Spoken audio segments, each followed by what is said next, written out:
नमस्कार। देशकाल प्लस में आपका स्वागत है। मैं हूं मुकेश कुमार। दोस्तों, हमारे रहनुमा, हमारे नेतागण अपनी सत्ता, अपने अधिकारों का दुरुपयोग करके, उसका बेजा इस्तेमाल करके अपने मित्रों को फ़ायदा पहुंचाते हैं और अपनी भी झोलियां भरते रहते हैं। इसके दुनिया भर में सैकड़ों उदाहरण मौजूद हैं। हमारे हिंदुस्तान में भी हैं।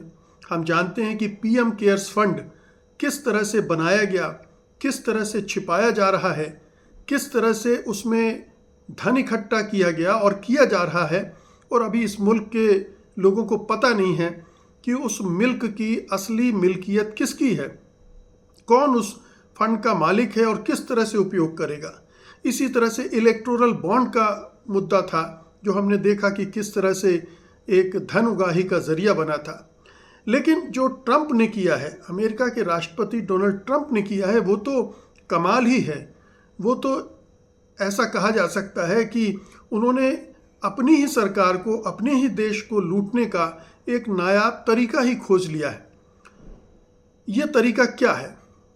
ये तरीका ये है कि डोनाल्ड ट्रंप ने ट्रंप की सरकार के वित्त मंत्रालय पर एक मुकदमा ठोक दिया है और मांग की है कि उन्हें $10 बिलियन का मुआवजा दिया जाए।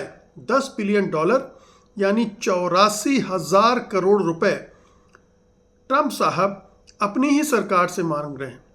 यानी डोनाल्ड ट्रंप पर मुकदमा किया है और डोनाल्ड ट्रंप से चाहते हैं कि उन्हें $10 लाख बिलियन दे दें, और डोनाल्ड ट्रंप इसके लिए तैयार भी हुए देने को, क्योंकि उससे तो उनकी ही अपनी झोली भरनी है। हालांकि इस पे रोक लग गई है, इस पर मैं विस्तार से आऊँगा। लेकिन ये बड़ा दिलचस्प मामला है कि एक राष्ट्रपति अपने ही देश के खजाने को लूटने के लिए इस तरह का कदम उठाता है, अपने ही देश के टैक्स पेयर्स, करदाताओं के धन को हड़पने की कोशिश कर रहा है, क्योंकि वो राष्ट्रपति पद पर बैठा है और उसका दुरुपयोग कर सकता है, क्योंकि वित्त मंत्रालय तो उसी की देखरेख में चलता है। तमाम मंत्रालय उसकी सत्ता के देखरेख में चलते हैं और वो वित्त मंत्रालय को किसी भी तरह के निर्देश देकर अपने हक में फैसले भी करवा सकता है। तो वो उस डिटेल पर मैं अभी जा रहा हूँ। सबसे पहले तो मैं ये बता दूँ कि ये मुकदमा है क्या, क्यों किया गया, कैसे किया गया।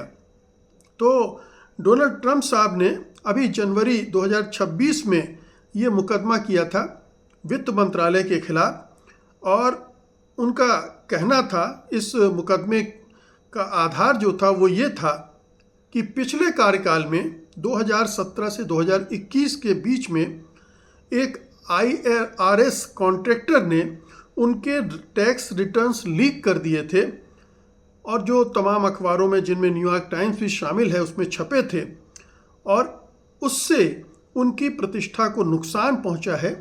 इसलिए वित्त मंत्रालय को उनको $10 अरब बतौर मुआवजा देने चाहिए।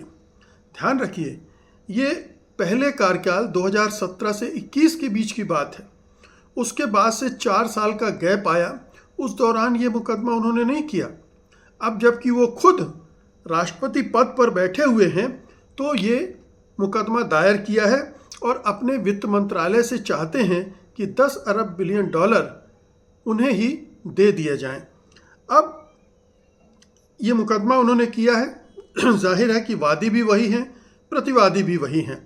अब ये जो मुकदमा है उन्होंने कर दिया और घोषणा भी कर दी कि ये मुकदमा तो वो जीत भी चुके हैं। उनके वकीलों ने कोर्ट में से कहा कि हमें 90 दिन का समय चाहिए ताकि आउट ऑफ कोर्ट सेटलमेंट कर सकें। आप समझ रहे हैं कि कोर्ट को भी बाहर कर दो, आउट ऑफ कोर्ट सेटलमेंट कौन करेगा? ट्रंप करेंगे ट्रंप के साथ, यानी ट्रंप का वित्त मंत्रालय डोनाल्ड ट्रंप बिजनेसमैन के साथ करेगा। और क्या समझौता होगा आप सोच सकते हैं। बीच का समझौता भी हुआ, $5 बिलियन भी मिले, तो 40-42 हज़ार करोड़ रुपए वो इस तरह से हड़प सकते हैं बतौर मुआवजे। और ये एक राष्ट्रपति कर रहा है। राष्ट्रपति पद पर बैठा हुआ व्यक्ति अपने लिए ही, अपनी ही सरकार से मुआवजा वसूलने की कोशिश कर रहा है। ये एक बड़ा मजाक तो है ही और लूट का तो पूरा मामला है ही। अब ये जो मामला है कि 90 दिन का हमें समय दिया जाए, ये गया कोर्ट में। फ्लोरिडा की जो फेडरल जज हैं कैथलीन विलियम्स, उनके कोर्ट में गया तो उन्होंने कहा ये मामला तो पूरी तरह एक सर्कस है।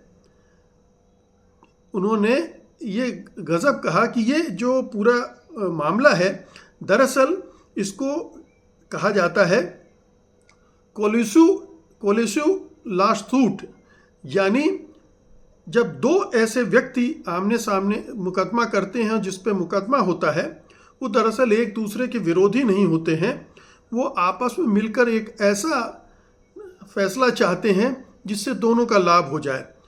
यहाँ ये इसी तरह का मामला है और ये एक तरह का करप्शन है। जो कैथलीन विलियम्स जज हैं, उन्होंने उसको पकड़ा और उन्होंने 90 दिन की जो समय मांगा गया था उसकी याचिका को खारिज कर दिया कि ये नहीं दिया जा सकता है। और यही नहीं, उन्होंने दोनों पक्षों से अलग अलग रिपोर्ट मांगी। दोनों पक्ष मतलब दोनों तरफ ट्रंप ही हैं, एक याचिकाकर्ता हैं और एक जिनके खिलाफ याचिका की गई है वो हैं, यानी राष्ट्रपति ट्रंप हैं। उन्होंने 3 जो बहुत ही मशहूर लॉ फर्म्स हैं उनको इंडिपेंडेंट एडवाइज़र के तौर पर नियुक्त किया ताकि $10 बिलियन टैक्स पेयर का पैसा बिना जांच के न जाए। अब ये ट्रंप ने सोचा नहीं था कि ये मामला जाके कोर्ट में फंस जाएगा। उन्होंने सोचा था कि मैं राष्ट्रपति हूँ, मेरा रुतबा है, मेरा दबाव है, मेरा आतंक है और कोई भी कोर्ट उस पर अड़ंगा नहीं लगाएगा। और अगर 3 महीने का समय दे दिया तो इन 3 महीनों में कोई डील हो जाएगी और वो डील से जितना भी पैसा उन्हें मिलेगा, एक तो वो कि जिस तरह की डील वो चाहेंगे उस तरह की डील हो जाएगी। उन्होंने कोई एक फिगर सोच रखा होगा, $10 बिलियन का उन्होंने मुकदमा किया है, कोई भी इससे कम जो भी मिलेगा उनके लिए तो माले मुफ्त होगा, क्योंकि ये तो मुआवजा की रकम के बजाय खजाने की लूट है और इसको वो कर रहे हैं। तो टैक्स पेयर का पैसा है जो सड़कें, पुल और गरीब बच्चों के लिए इस्तेमाल हो सकता था। जस्टिस डिपार्टमेंट मुकदमे का असली विरोध नहीं कर रहा बल्कि समझौते की तरफ बढ़ रहा है। ये जस्टिस डिपार्टमेंट यानी वहाँ का कानून मंत्रालय मतलब ट्रंप के अधीन काम करने वाला डिपार्टमेंट ऑफ जस्टिस, वो इस मुकदमे का विरोध नहीं कर रहा है कोर्ट में और वो समझौते की तरफ बढ़ रहा था। ये भी गजब है और इसीलिए कोर्ट ने उसे रोका। अगर ये मामला सफल हो गया तो कोई भी राष्ट्रपति फिर अपनी जेब भरने के लिए इसी तरह के फर्जी मुकदमे करेगा कि मेरी मानहानि हुई है, मेरी प्रतिष्ठा को नुकसान पहुंचा है। और चूंकि वो राष्ट्रपति होगा, उसके अंडर में डिपार्टमेंट ऑफ जस्टिस भी होगा, वित्त मंत्रालय भी होगा, तो कोई ना नहीं कहेगा और वो इस तरह से खजाने से लूट करता रहेगा। तो ये जो विलियम्स साहब हैं, जज विलियम्स ने साहिबा हैं बल्कि, चिंता जताई कि जो असल में दोनों पक्ष विरोधी नहीं हैं और बिना दोनों पक्षों से ब्रीफ मांगे उन्होंने सुनवाई तय की थी, फिर अभी उसको रोक दिया। अब उन्होंने जो मैंने बताया कि उन्होंने एडवाइज़र नियुक्त किए हैं और दोनों पक्षों से पूरा ब्रीफ मांगा है। मामला अभी चल रहा है लेकिन ट्रंप अब फंस गए हैं। अब मामला खुलकर सामने आ गया है। अमेरिकी मीडिया में इस पर बहुत चर्चा हो रही है कि ट्रंप दूसरे तरह से तो पैसा बना ही रहे हैं अपने परिवार के लिए, अपने मित्रों के लिए, लेकिन ये खेल भी वो सीधे सीधे खेल रहे हैं और इससे ज़्यादा बेशर्मी भला क्या हो सकती है।